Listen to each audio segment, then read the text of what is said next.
दोनों के ठेले थे। महेश का नारियल पानी का ठेला था और नीरज का आइसक्रीम का ठेला।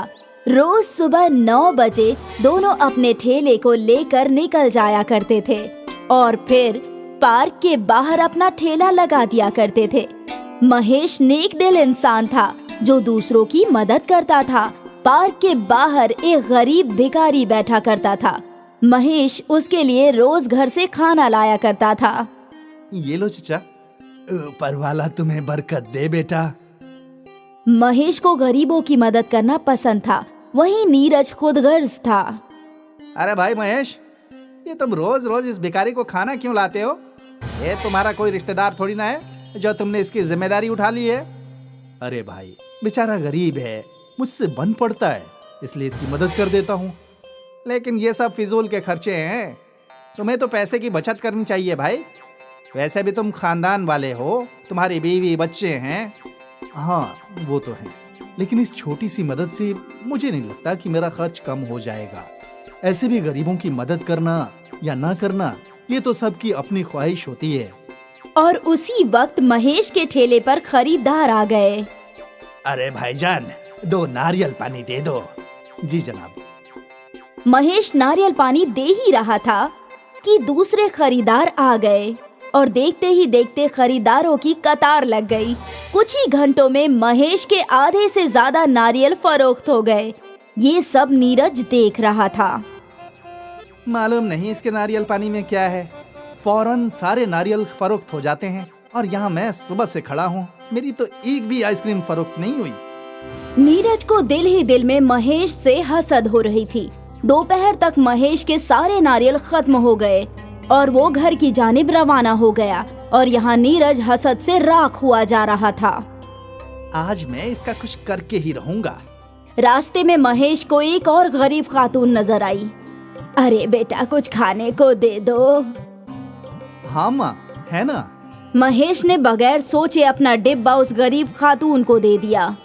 ऊपर वाला तुम्हें बरकत दे। ज़ईफा खातून ने महेश को दुआएं दी और वो अपने घर चला गया।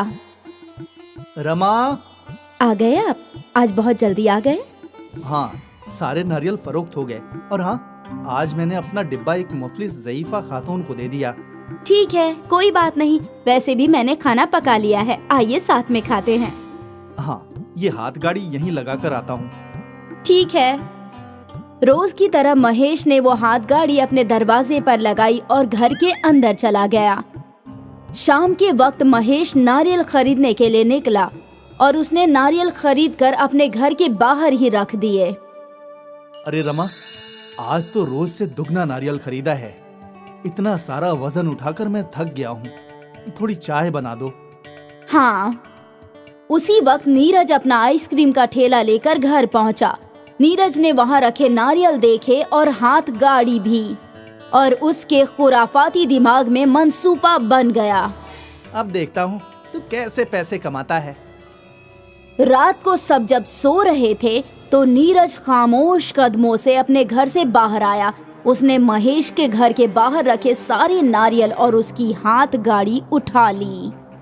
अब देखता हूँ बगैर नारियल और हाथ गाड़ी के कैसे सबकी मदद करेगा। अब तू रोएगा और मैं हंसूंगा। नीरज ने वो नारियल और हाथ गाड़ी अपने घर के पीछे आंगन में ही छुपा दी और सभी चीजों को एक घास से ढक दिया। महेश का बुरा करके नीरज बेहद खुश था। उस रात उसे बड़ी सुकून की नींद आई। अगली सुबह जब महेश घर से बाहर आया तो उसकी हाथ गाड़ी और नारियल सब गायब थे। अरे रमा, जल्दी बाहर आओ। क्या हुआ? सब कुछ चोरी हो गया, मेरी हाथ गाड़ी और नारियल सब कुछ। हे ऊपर वाले! नारियल खरीदने के लिए मेरे पास पैसे भी नहीं है। अब हमारा क्या होगा? महेश ने अपना सिर पकड़ लिया और रमा भी परेशान थी। आप एक मर्तबा पुलिस स्टेशन में जाकर शिकायत कराइए, हमें हमारी हाथ गाड़ी जरूर मिलेगी। एक बार चोरी हुई चीज भला किसी को हासिल होती है क्या? तो अब हम क्या करें? मालूम नहीं, देखता हूँ कहीं से पैसों का इंतजाम होगा तभी नारियल खरीद कर फरोख्त कर सकता हूँ। हाँ, यही वाजिब होगा। परेशान महेश एक साहूकार के पास गया। हुजूर, मेरी हाथ गाड़ी चोरी हो गई है और नारियल भी। मुझे कुछ पैसों की जरूरत है। पैसे तो मैं तुम्हें दे दूंगा, लेकिन तुम्हारे पास गिरवी रखने के लिए क्या है? फिलहाल तो मेरे पास कुछ नहीं है, लेकिन मैं वादा करता हूँ कि मैं हर माह आपके पैसे लौटाता रहूंगा। नहीं नहीं, मेरा कारोबार वायदे से नहीं चलता। कुछ गिरवी रखने को हो तो ले आओ और फिर पैसे लेकर जाओ। महेश मायूस हो गया। उसके पास गिरवी रखने के लिए कुछ भी नहीं था। न मेरे पास सोना है, न एक खुद का घर। अब मैं भला क्या गिरवी रख सकता हूँ? हे भगवान, मेरी मदद करो। महेश इन्हीं ख्यालों में खोया चलता रहा। चलते चलते वो पार्क के पास आया। उसे वहाँ वही ज़ईफ शख्स नजर आया। आज महेश के पास उसके लिए खाना नहीं था।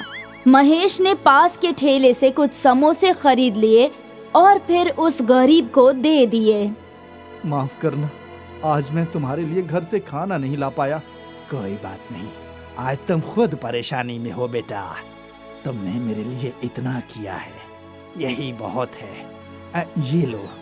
उस ज़ईफ शख्स ने महेश के हाथ में एक हाथ गाड़ी का खिलौना रख दिया। ये क्या है? इसे घर ले जाओ। ये क्या है? इसका इल्म तुम्हें कल होगा। ठीक है, ऊपर वाला तुम्हें हमेशा बरकत दे। महेश वो हाथ गाड़ी का खिलौना लेकर अपने घर आ गया। कुछ हुआ क्या? नहीं, साहूकार ने भी कर्ज देने से इनकार कर दिया। और हाँ, ये देखो। महेश ने अपनी जेब से वो हाथ गाड़ी का खिलौना निकाला। ये क्या है? अरे, जिस मुफलिस ज़ईफ शख्स को मैं रोज खाना खिलाता हूँ ना, आज उन्होंने मुझे ये दिया है और कहा है कि ये क्या है, इसका इल्म तुम्हें कल ही होगा। इस छोटी सी हाथ गाड़ी को हम यहीं रख देते हैं, देखते हैं क्या होगा। फिलहाल मुझे बेहद भूख लगी है, चलिए खाना खाते हैं। हाँ ठीक है। पूरा दिन महेश और रमा इसी जद्दोजहद में रहे कि वो कैसे पैसों का इंतजाम करें। और यहाँ इनके मायूस चेहरे देखकर नीरज बेहद खुश था। ये हुई ना बात। इस रात भी नीरज चैन की नींद सोया, लेकिन अगली सुबह जब वो घर से बाहर निकला तो उसका आइसक्रीम का ठेला एक छोटे खिलौने में तब्दील हो चुका था।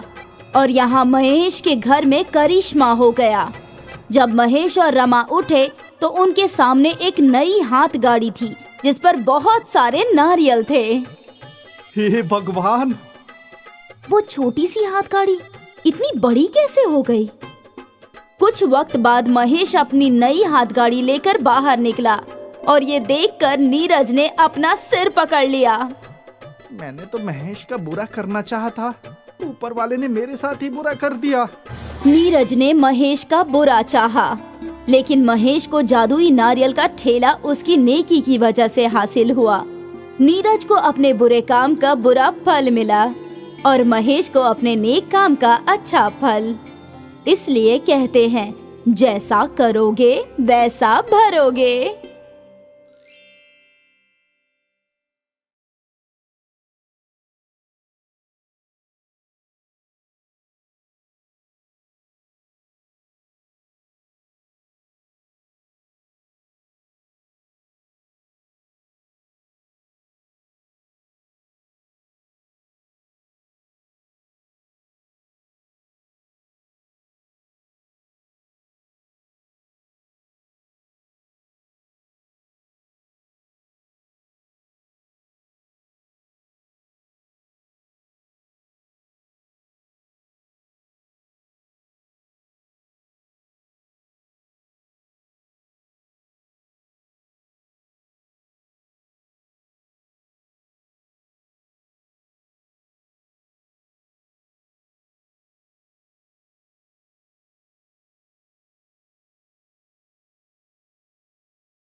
शुभम और रवि दोनों भाई थे।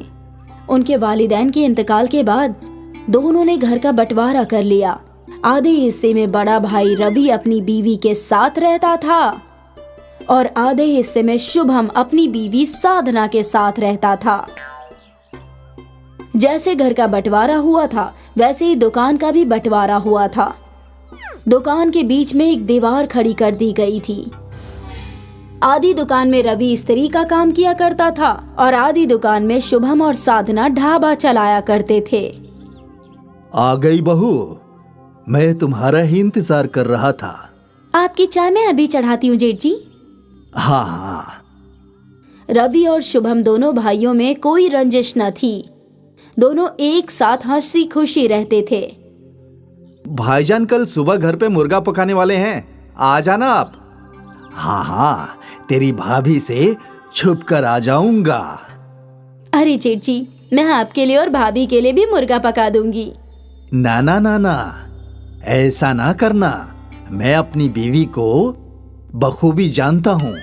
वो ना मुझे तुम्हारे हाथ का कुछ खाने देगी और ना खुद खाएगी। जैसा चल रहा है वैसा ही सही है। कम से कम मैं छुप छुपा कर तुम्हारे हाथ का जायकेदार खाना तो खा सकता हूँ। ठीक है जेठ जी। साधना ने रवि को चाय पेश की और फिर ढाबे का काम शुरू किया। खरीदार आने लगे। बाजी 2 चाय और 1 ऑमलेट पाव। ठीक है भाईजान।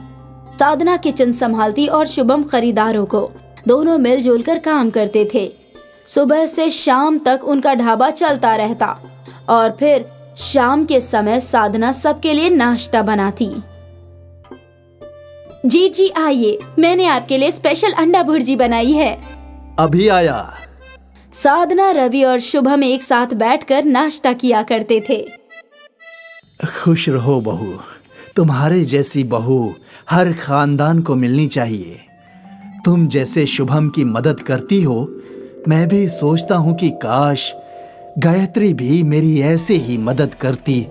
कोई बात नहीं भाईजान, कहते हैं ना माले में सारे मोती एक तरह के नहीं होते, वैसे ही सभी लोग अलग अलग होते हैं। अलग होना भी ठीक है।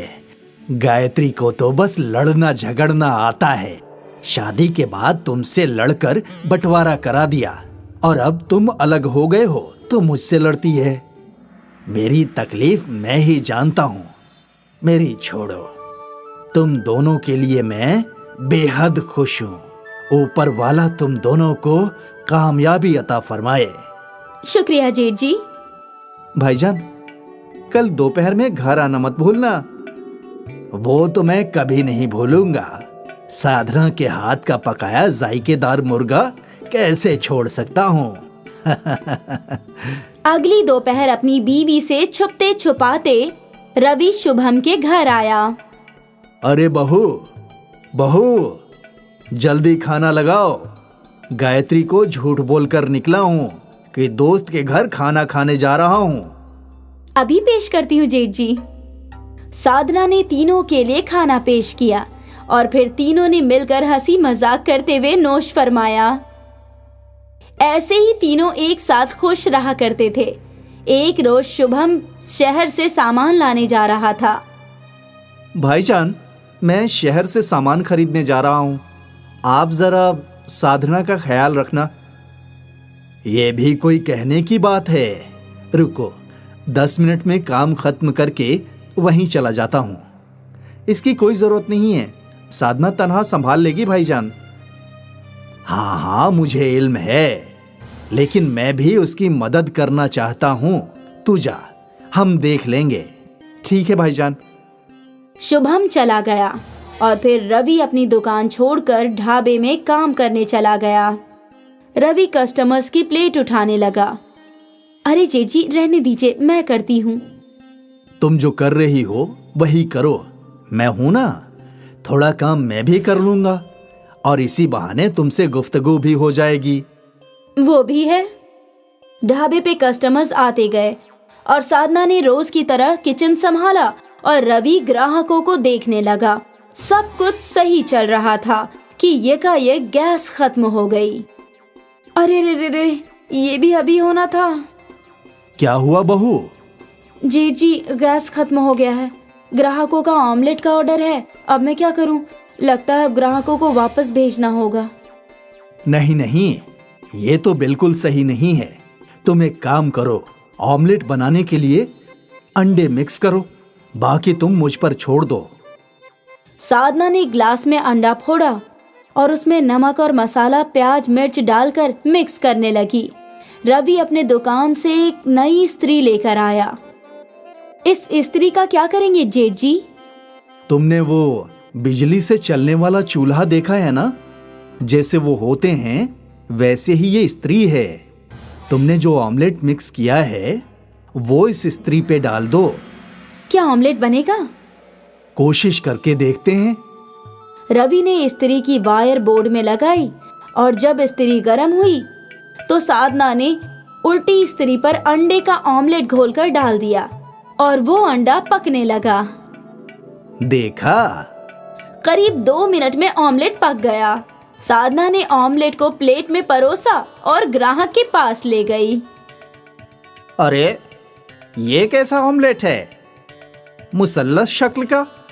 ये नया है भाईजान, आप खाकर तो देखिए। उस ग्राहक ने वो ऑमलेट खाया और उसे वो बहुत लजीज लगा। जायका तो बहुत खूब है और शक्ल भी एकदम नया। उसे देखकर दूसरे ग्राहक ने भी उस त्रिकोण ऑमलेट का ऑर्डर दिया। मुझे भी वैसा ही त्रिकोण ऑमलेट चाहिए। मुझे भी। साधना इस्त्री पर त्रिकोण ऑमलेट बनाती गई और ग्राहक चाव से उसे खाते गए। कुछ घंटों बाद शुभम सामान लेकर लौटा तो ढाबे पर लगा मजमा देखकर हैरान रह गया। अरे, ऐसा मजमा क्यों? ये मजमा जेठ जी के इस्त्री वाले ऑमलेट के लिए है। स्त्री वाला ऑमलेट? रवि ने शुभम को इस्त्री वाले ऑमलेट का किस्सा बयां किया। अरे देख, मुसल्लस ऑमलेट खाने के लिए कितना मजमा लग गया है। वाह भाईजान, आपने तो कमाल कर दिया। और फिर तीनों मिलकर ग्राहकों को ऑमलेट देने लगे। त्रिकोण ऑमलेट वाला ढाबा मशहूर हो गया। साधना और शुभम सोशल मीडिया पर वायरल हो गए। एक रोज रवि अपने घर पर नोश फरमा रहा था। तुमने साधना और शुभम की तरक्की के मुतालिक सुना क्या? सिर्फ सुना नहीं, देखा है। उसके ढाबे पे इतना मजमा लगा रहता है ना कि कभी कभी ख्याल आता है कि काश हमारा बंटवारा नहीं हुआ होता, हम दोनों एक साथ कमाते। मेरे पास भी बहुत पैसे होते शुभम की तरह। क्या हम एक मर्तबा शुभम से इसके मुतालिक बात कर सकते हैं? क्या बात करूं? आप कह दीजिए कि दोनों दुकान वापस जोड़कर बड़ा ढाबा खोलते हैं। लेकिन अगर फिर तुमने झगड़ा किया तो? मैं पागल थोड़ी हूँ जो आती हुई लक्ष्मी को रोकूंगी। ठीक है।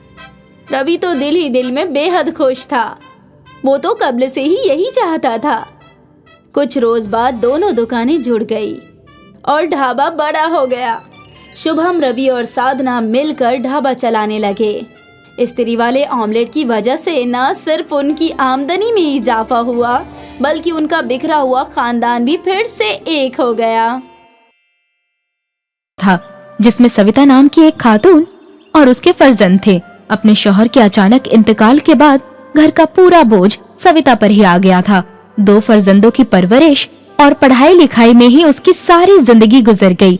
लेकिन जब उसके बच्चे बड़े हुए तो सविता को एक बड़ा फैसला लेना था। अरे सविता बहन, तुम यहाँ आओ, अंदर आओ। क्या हुआ, सब खैरियत से तो है ना? श्रीधर भाईजान, आप जानते तो है ना, मेरे दोनों बच्चों की बड़ी मुश्किल से परवरिश की है मैंने। अब उनके शहर जाकर कॉलेज की पढ़ाई का वक्त आ गया है, लेकिन मेरे पास इतने पैसे नहीं है कि मैं दोनों को आगे पढ़ा पाऊं। अगर एक बेटे को नहीं पढ़ाया तो उसके साथ नाइंसाफी होगी। ऐसे में मैं क्या करूं? तुम पुरसुकून हो जाओ और ये बताओ कि दोनों में से होशियार कौन है? मेरा मानव ज्यादा होशियार है। वैसे तो अतुल भी ठीक ठाक पढ़ लेता है, लेकिन मानव पढ़ने में ज्यादा अच्छा है। तो फिर बस, मानव दोनों में से बड़ा है और होशियार भी। तुम उसे शहर पढ़ने के लिए भेजो और अतुल को अपने पास ही रखो। मेरी जान पहचान में एक हलवाई के यहाँ नौकरी खाली है, मैं उसे वहीं मुकर्रर करवा दूंगा। श्रीधर की बात सुनकर सविता को तसल्ली मिलती है। वो मानव को बाहर पढ़ने के लिए भेजती है और अतुल को हरिया हलवाई के यहाँ नौकरी करने के लिए लगा देती है। अतुल को ना पढ़ पाने का अफसोस तो बेहद था, लेकिन अपने घर की हालात से अच्छी तरह से वाकिफ था, इसलिए उसने आगे पढ़ने की बिल्कुल भी जिद नहीं की। वक्त ऐसे ही गुजरता रहा और 3 साल बाद मानव को एक बहुत बड़े फूड चेन में सीनियर मैनेजर की नौकरी मिल जाती है।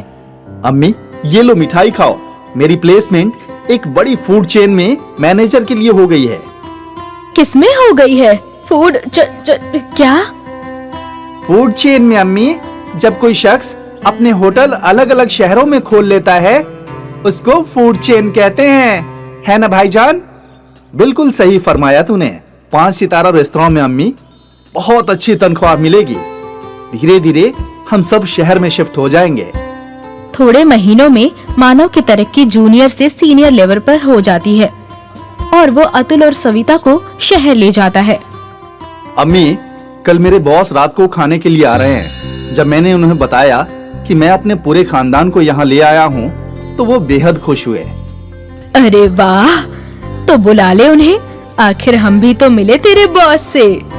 लेकिन अम्मी, तुम तो बीमार हो, तो फिर खाना कौन बनाएगा? तुम फिक्र मत करो भाईजान, जब तुम पढ़ रहे थे तो मैं हरिया हलवाई के पास बहुत काम सीख लिया है। तुम देखना, ऐसा खाना बनाऊंगा कि खाने के साथ उंगलियां भी चट कर जाएंगे। लेकिन एक बात का ख्याल रखना अतुल, बॉस 5 सितारा रेस्तरां के मालिक हैं, खाना उसी के हिसाब से होना चाहिए। आप इन सब बातों की जरा भी फिक्र मत कीजिए भाईजान, बस काम पर तवज्जो दीजिए। देखना, खाना खाते ही आपकी डबल तरक्की पक्की। कहते ही सब खिलखिला उठे। अगले रोज अतुल खूब दिल लगाकर बहुत सारे जायकेदार खाना बनाता है। भाईजान, लगता है आपके बॉस आ गए हैं, मैं दरवाजा खोलता हूँ।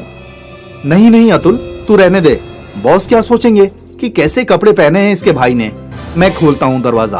और सुन, तू अंदर ही रहना, ज्यादा बाहर निकलने की जरूरत नहीं है। अतुल ये सुनकर काफी मायूस हो जाता है और बिना कुछ कहे अंदर जाकर डाइनिंग टेबल सजाने लगता है। आइए जनाब, आइए। अस्सलाम वालेकुम मानव। वालेकुम सलाम जनाब, मेहरबानी करके तशरीफ रखिए। वाह मानव, तुम्हारा घर तो काफी अच्छा है। तुम्हारी अम्मी और भाई कहाँ हैं? मैं अभी मिलवाता हूँ जनाब। अम्मी, ओ अम्मी, बॉस आए हैं। अस्सलाम वालेकुम जनाब, कैसे हैं आप? यहाँ मानव, उसकी अम्मी और उसका बॉस एक दूसरे से गुफ्तगू कर रहे थे और वहाँ अतुल खाने की तैयारी में लगा था। थोड़ी देर बाद वो सब डाइनिंग टेबल पर खाना खाने आए। टेबल को सजा हुआ देखकर मानव का बॉस बेहद खुश होता है। एक तरफ कांचे, दूसरी तरफ चाकू और चम्मच, टिश्यू, टेबल क्लॉथ, सब कुछ एकदम सलीके से था। उम्मीद करता हूँ कि आपको खाना अच्छा लगा जनाब। ये कमाल का है, किसने बनाया है? जी, मेरे छोटे फर्जंद ने, अतुल। अरे मानव, अतुल घर पे ही है, अभी तक तुमने उसका तारुफ नहीं करवाया मुझसे। वो जनाब, वो खाना बनाने में मशरूफ था ना, इसलिए। अतुल, अतुल बेटा, इधर तो आ जरा। अतुल हिचकिचाता हुआ बाहर आता है। वाह बेटा, बहुत लजीज खाना बनाया है तूने तो। कहीं से खाना बनाने की तालीम हासिल की है क्या? नहीं नहीं जनाब, ये तो हमारे गांव के एक छोटे से हलवाई के यहाँ नौकर था, इसलिए थोड़ा बहुत बना लेता है। अपने भाई के मुंह से ये सुनकर अतुल फिर से मायूस हो जाता है और खाना खाने के लिए बैठ जाता है। रुखसत होने से पहले अतुल मानव के बॉस अतुल को एक पेशकश करते हैं। खाना खाकर मजा आ गया। ना सिर्फ खाना बल्कि टेबल एटिकेट्स का भी पूरा ख्याल रखा था अतुल ने। सुनीता जी, अगर आप बुरा न माने तो एक बात कहना चाहूंगा। आपका बेटा बहुत हुनरमंद है, हमें एक नए शेफ की जरूरत है, तो क्या अतुल वहाँ हेड शेफ की नौकरी करना पसंद करेगा? लेकिन जनाब, अतुल ने कोई फॉर्मल डिग्री नहीं ली है इसमें, ये तो ऐसे ही बस थोड़ा बहुत कर लेता है। वो तुम्हारी परेशानी नहीं है मानव, मुझे बस जायका उम्दा चाहिए और कुछ नहीं। अतुल, तुम कल मानव के साथ दफ्तर आ जाना और वहीं पर एक डिश बनाकर खिला देना। ये सुनकर अतुल तो बेहद खुश हो जाता है, लेकिन मानव को ये बात बिल्कुल पसंद नहीं आती। अगले रोज अतुल वहाँ पहुँचकर अपनी डिश बनाने लगता है। ये लीजिए जनाब, दाल बाटी चूरमा इटालियन ट्विस्ट के साथ। वाह वाह, बहुत खूब, बहुत बढ़िया डिश है। इसमें जो पुदीने का फ्लेवर है, आ हा हा हा हा। क्या आपको अच्छी लगी जनाब? क्या मैं चख सकता हूँ? अरे ये तो बहुत अच्छी है। तो फिर क्यों, हैरत में पड़ गया ना? क्या हुआ जनाब? मैं कुछ समझा नहीं। अब तुम इसे खुद बताओगे या मैं बताऊं? वो अतुल, मैंने इस रेस्तरां के शेफ को तुम्हारी डिश में नमक मिर्ची डालने के लिए कहा था ताकि तुम्हें यहाँ नौकरी ना मिले। क्या? हाँ, और ये बात करते हुए सविता बहन ने तुम्हें फोन पर सुन लिया और मुझे पहले ही इत्तला कर दिया। इससे पहले कि वो शेफ कुछ कर पाता, मैंने उसे बर्खास्त कर दिया। लेकिन भाईजान, ऐसा क्यों किया? मैं नहीं चाहता था कि तुझे भी मेरे जितना पैसा और लाइफस्टाइल मिले। मैं चाहता था कि तू ऐसे ही मेरे टुकड़ों पर पले। मैं तुम्हें बर्खास्त करता हूँ मानो। नहीं जनाब, ऐसा मत कीजिए। मेरे भाईजान दिल के बुरे नहीं हैं। आप उन्हें नौकरी से बर्खास्त मत कीजिए। देखा मानो, तूने क्या कुछ किया, लेकिन फिर भी अतुल तेरे से कितनी मोहब्बत करता है। मुझे माफ कीजिए जनाब, मुझे माफ कर दो अतुल। मानव को अपनी गलती का एहसास हो जाता है और वो दोनों हंसी खुशी रहने लगते हैं।